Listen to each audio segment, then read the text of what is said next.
The movie is set in dystopian France, where the economic situation has become a nightmare, as only 20% of the citizens are employed and have access to resources. Because of this, the remaining population starts rioting, but help never arrives. Instead, the government banishes them indefinitely. It has been 30 years since that incident. The unemployed people now live in what's called the zone, whereas the employed live in the prosperous part of the town. The two sets of humans are divided by a large wall, which is guarded by impenetrable security. People in the zones suffer from diseases, hunger, and they do not have access to safe drinking water, while the ones on the other side of the wall have all the world's resources at their disposal. In the first scene, we are introduced to a man named Ruben Garcia, who lives in the town with his family. Ruben and his wife, Thais, work as technicians in different parts of Aquaville, the town's only water company. Meanwhile, his shrewd and selfish father, Silas Garcia, is a top-level executive in the same company. Aquaville also supplies water to the zone, but only once or twice a month. This is certainly not enough to satiate the demand, so the zoners often rely on drugs to kill their thirst. One day, all the residents of the zone gather at the wall, where the Prime Minister of France, Nadia Passeron, is set to arrive for a historic visit. As everyone from the town is glued to their televisions, the PM's convoy enters the zone. It's then revealed that 13 months ago, a group of activists from the zone kidnapped PM Nadia's husband, Moretti, who is also the Minister of Labor, in protest of the wall. And after months of negotiation,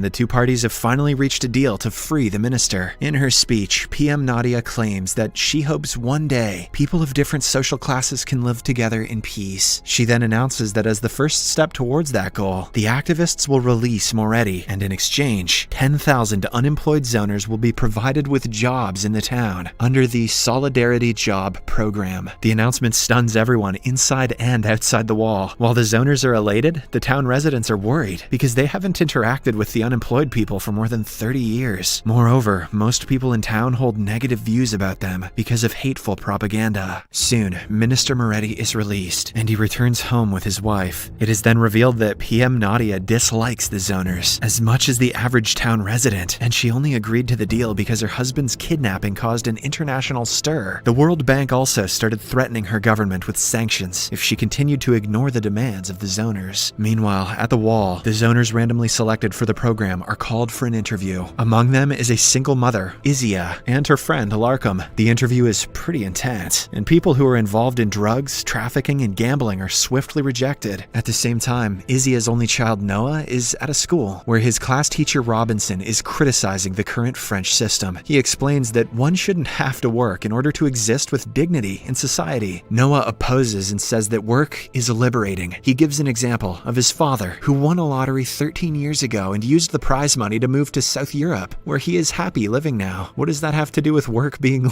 liberating? The movie then cuts to Aquaville, where Ruben learns that his department head has worked himself to death. However, instead of being sad, Ruben is elated, as he has been waiting to take over his boss's position. Without wasting any time, he then messages his well-connected father, Silas. At the Prime Minister's residence, Moretti gets medical treatment, and it becomes clear that he had been tortured for intel. Later, PM Nadia's head of security, Colonel Jean, interviews Moretti, and the latter assures her that he hasn't divulged any state secrets to the radicals. As a result, Nadia immediately declares that Moretti is fit to work, and again makes him the Minister of Labor. At Aquaville, we learn that Ruben's wife Thais is having an affair with one of her colleagues, Hans. The two are actually conspiring to steal important business data from Aquaville, which they plan to sell in exchange for money, and use it to move abroad and start a new life. See what complacency does to people? However, their attempts have failed so far, as Thais hasn't been able to get anywhere close to her father-in-law Silas's office. To make matters worse, the authorities have started suspecting that Hans is involved in something illegal, and he is being investigated. Later, Ruben tells Thais about his intentions to apply for his late boss's position. He desperately wants the promotion, so he can afford to send their autistic daughter Maëlle to Phoenix Academy, a popular school for specially abled children. This is because if Maëlle keeps studying in normal schools, she won't get any jobs in the future, and thus will end up in the zone. However, the arrogant Thais is confident that Ruben's selfish father won't help him secure the promotion. She also adds that they should have gotten rid of Maëlle a long time ago. Unfortunately, the little girl overhears the conversation and becomes sad, so Ruben goes over to comfort her. The next day, Ruben nervously approaches his father Silas and requests help to secure the management position. Surprisingly, the latter agrees, and he even invites Ruben to an exclusive ministerial party the next day. Meanwhile, at Aquaville, Hans meets meets with PM Nadia's head of security, Jean Mars. It turns out both of them are Secret Zone sympathizers, and they are colluding with the activists to find dirt on Aquaville, which is the biggest financial supporter of PM Nadia's government. Thace is set to steal information from Silas's office the next day and flee the zone. Elsewhere, Izia and her friend Larkham clear the interviews and become excited as they are finally getting employed now. Don't get too excited, work sucks. The next day, hundreds of zoners are transported to the town for their first day of work. Izia is assigned to work at Ruben's house, and the latter is stunned to learn that she looks exactly like his wife. Meanwhile, PM Nadia and her team handpick Larkham and make him praise the Solidarity program on TV. In the next scene, Thace is apprehended and taken in for questioning by Aquaville security. Her only offense is that she is frequently hanging out with Hans, a suspected zone collaborator. Ruben, who is getting late for the party, tries to contact her but without success. Hence, with no options left, he convinces Izia to accompany him to the party as his wife. Later, the two reach the venue and are pretty nervous with all the dignitaries around. However, with some help from his father, Ruben and his supposed wife manage to impress the CEO of Aquaville. Meanwhile, after being freed to go, Thace goes straight to Jean and tells her that she couldn't complete the job. Upset, Jean takes Thace out and smuggles her into the zone, where she is picked up by an activist named Boris. The same day, Hans is exposed, so he too is transferred to the zone. After Thace continues to be out of contact, Ruben again asks Izia to play his wife's role the next day. Izia is scared of getting caught, but Ruben offers to pay her a hefty amount, so she reluctantly agrees. With this, he teaches Izia Thace's job and eventually sends her to work. Later, in the news, it is reported that 22 Solidarity workers were attacked by town residents on just the first day. This worries PM Nadia, as she must show the world that reconciliation is happening. Therefore, she appoints Larkham as the special advisor to Minister Moretti so he can help make the Solidarity program a success. Larkham is excited about his new role as he genuinely wants the two sets of people to get along, but Moretti hates the unemployed because of the torture he endured during his captivity. He strangles Larkham and warns him to keep his distance. On the other hand, as Izia tries to adapt to her new job, Ruben goes to officially enter his name in the race to become the director of water quality. Meanwhile, Noah finds a 13-year-old magazine with a cover story on the woman who won the lottery that year. Noah is shocked as he realizes that Izia lied to him about his father winning the lottery. Hurt, he wanders around and meets a local thief, Valley. The two quickly bond, and Valley invites him to her place where they have narcotics. Elsewhere, Thace finally learns that Hans deceived her, and he is actually a zone collaborator. She feels betrayed and threatens to report him. While investigating Hans's spy activities, the police narrow down 3 female employees he came in contact with. One of the women is Izia, aka Thace Garcia. The police present the woman before head of security Jean Mars. Jean is shocked to see someone claiming to be Thace Garcia, as she personally sent the real one to the zone. Later, she follows Thace home and learns that it is actually Izia posing as Thace Garcia. Jean relays the information to the activist from earlier, Boris, and asks him to establish contact with Izia in hopes of using her to steal data from Aquaville. When Izia returns back to the zone, she learns that Noah is missing and starts looking for him everywhere. However, she is approached by Boris. Lo and behold, he reveals that he is actually Noah's estranged father, Ethan. Due to his involvement in the anti-system movements, Ethan abandoned his family and changed his name to Boris. It turns out Izia had to lie to her son to protect his feelings. Ethan asks for her help, but Izia isn't pleased to see him and declines to cooperate. Elsewhere, Noah almost overdoses on narcotics, so a scared Valley drops him at the local teacher Robinson's home. The latter immediately contacts Izia, and the two somehow revive the teenager. After Noah goes to bed, Izia confides in Robinson that she is quitting her job and heading south with her son, with whatever she has saved. However, when she returns home, she is devastated to learn that Ethan and his men broke into her room and stole her savings. Hence, left with no choice, Izia agrees to collaborate with the activists, and they give her a chip to insert in Silas's computer. The next morning, it's revealed that Moretti frequently suffers from PTSD, but he keeps his struggles from PM Nadia. He slowly becomes consumed with hatred for the unemployed, and to make matters worse, Nadia unwittingly confides in him that a Solidarity worker killed his employer the other day, and that she stopped the media from reporting it to maintain public order. Meanwhile, Hans learns that Thace hasn't drank water in 2 days, as Ethan has refused to give her clean drinking water. Disturbed and enraged, he confronts Ethan, but the latter refuses to budge. Unable to see her in this state, Hans reluctantly kills her and puts her out of her misery. Why didn't he just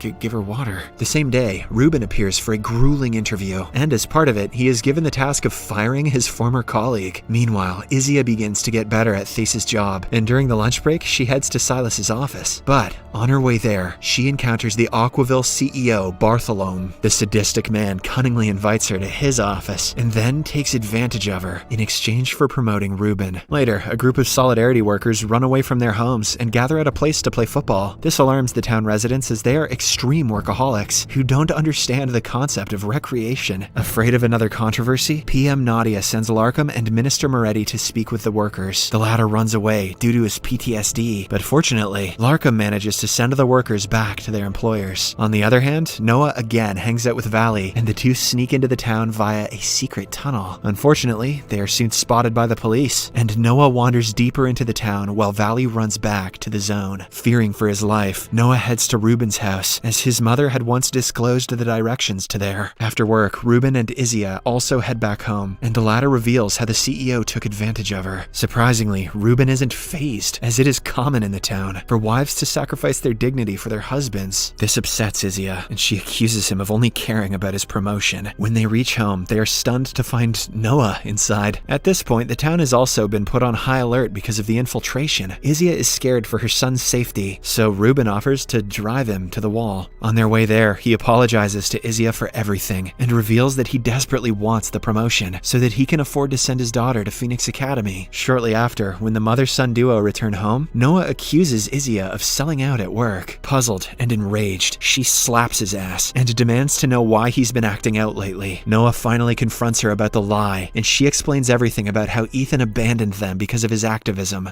The next day, Moretti suddenly appears on TV, where he goes on a hateful rant against unemployed people and warns that an invasion is imminent, much to Nadia's dismay. Despite this, she refuses to give up on her husband and puts him under a 24/7 watch. She then seeks advice from her father, Mr. Passeron, who is revealed to be a former French prime minister. The wall was actually built during his tenure. Nadia mentions that she feels the wall was a mistake, but her father asserts that it was the only solution. Later, she asks Larkham to bring a video proof of how the program has changed his life. Nadia plans to release the video before the arrival of the president of the World Bank. At Aquaville, Ruben's competitor for the managerial position finds out about Izia's truth and starts blackmailing Ruben. The latter requests her keep her mouth shut, but she just won't listen. So, with no other way out, Ruben kills her. He then contacts his father, and the two get rid of the body. That evening, Ruben reveals everything to Izia and breaks into tears after realizing what a monster he has become. Izia feels sorry for him and tries comforting him. One thing leads to another, and they end up making love. At the zone, Saul, the leader of the activists, finally arrives and shows himself. In a shocking turn of events, he is revealed to be none other than Noah's teacher, Robinson. He, along with his rebels, are planning to invade the town, but for that to happen, they are counting on Izia to steal the data from Aquaville. The following day, the president of the World Bank finally comes for a visit, and PM Nadia introduces him to Larkham. Later, she holds a private meeting with the president and requests him to release the funds as they are in desperate need of them. However, the president tells her that the international community is apprehensive about supporting her government because she still hasn't removed Moretti, who incited violence against the unemployed, from her cabinet. As a result, PM Nadia finally decides to remove her husband, Moretti, from the cabinet. She also disavows all of his hateful comments towards the unemployed. This finally pleases the World Bank president, and he releases the funds to Nadia's government. Moretti is deeply hurt, and he later admits to Nadia that the rebels forced him into revealing state secrets. It turns out that Aquaville is purposely polluting Zone's water with the government's blessing for profit and power. Nadia panics, but she quickly comes up with a solution. Back in Aquaville, Ruben appears for his final interview before he is selected for the managerial position. At first, he states his strengths, but then he goes completely off topic and frames his final competitor for the murder of Peterson. He also presents bogus evidence doctored by Silas to back his claim, which results in the competitor's disqualification. Meanwhile, Noah and Valley show up at the secret hideout of the activists and demand to meet Ethan. As expected, no one has heard of that name before, and they ask the teenagers to go away. Noah and Valley oblige, but on their way out, they get away from the guard and manage to sneak inside the building. They then eavesdrop on the conversation of the activists, and Noah learns that his teacher Robinson is the leader of the group. In the next scene, Izia returns for work at Aquaville and finally manages to enter Silas's office. She successfully extracts the data in her chip, but before she can leave with it, Silas Silas arrives and catches her red-handed. He attacks her, but she somehow manages to escape, along with the chip. Wasting no time, Silas alerts his son about Izzy's treachery, and Ruben catches her before she leaves the building. He slaps her, and in the process, she drops the chip. Izzy then comes clean that she was forced by the activists to collaborate. Later, Silas advises his son to kill Izzy,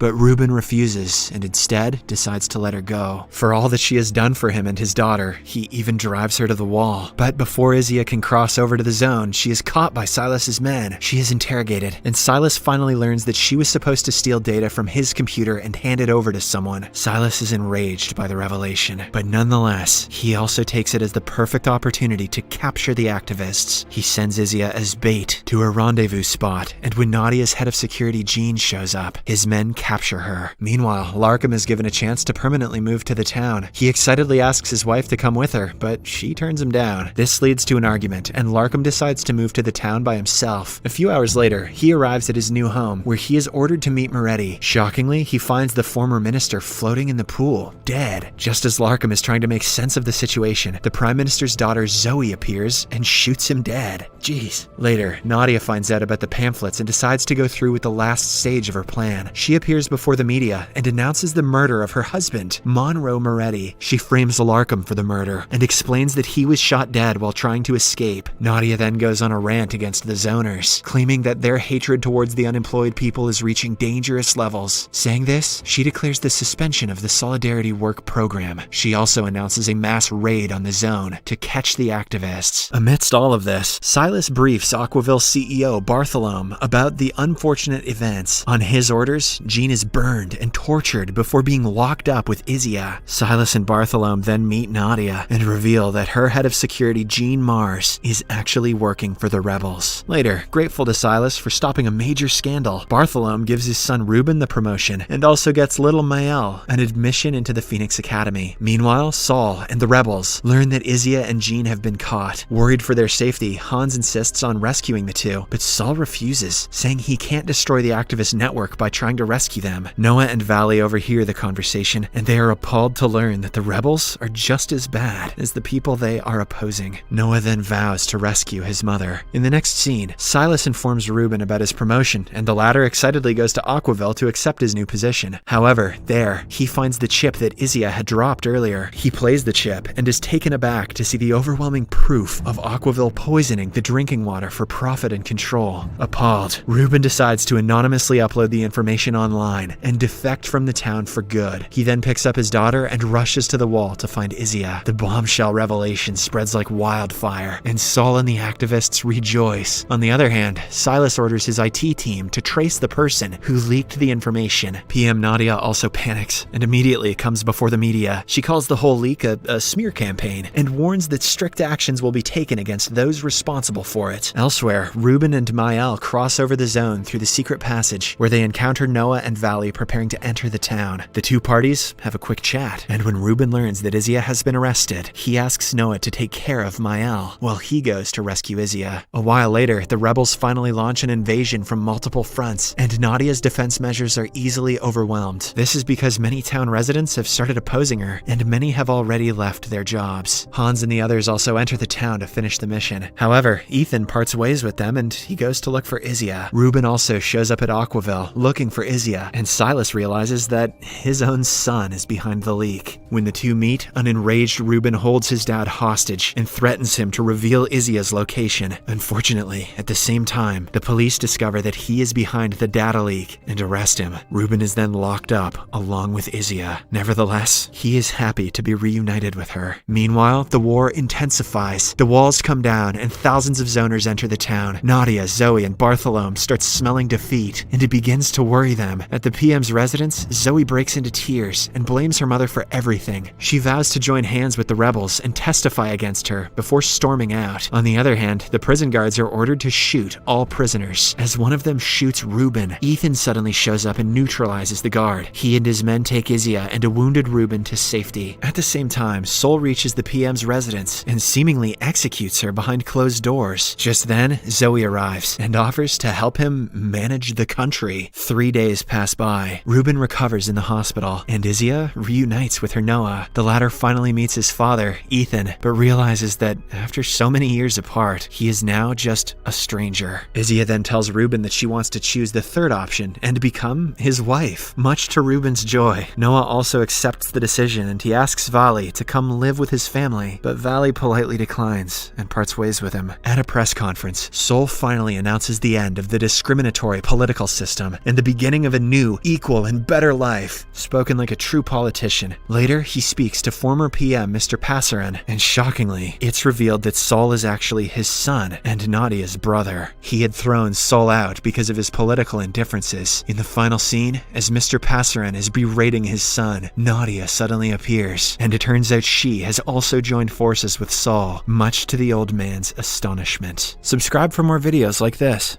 turn on notifications, and leave a like to help the channel out. Thank you for watching.